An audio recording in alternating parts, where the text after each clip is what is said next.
झाडांचे संरक्षण व जतन अधिनियम 1975 आणि मालमत्तेच्या विरूपणास प्रतिबंध अधिनियम 1995 नुसार झाडांना इजा पोहोचवणे हा दखलपात्र गुन्हा आहे. तरीही सोलापूर शहरातील अनेक भागात सर्रासपणे झाडांना खिळे ठोकून जाहिराती, पाट्या लावणे, रंगवणे, विद्युत रोषणाई केली जाते. अशा खिळ्यांमुळे झाडाला कीड लागते.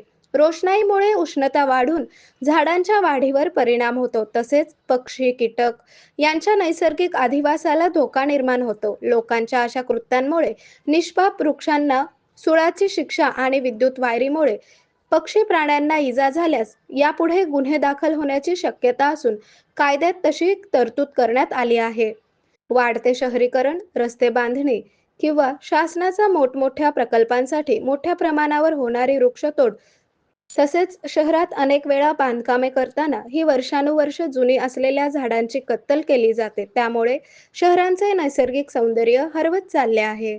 आरोग्य म्हणजे केवळ औषध नाही, तर निसर्गाच्या योग्य उपचारांनी मिळणारी खरी आरामदायक अनुभूती.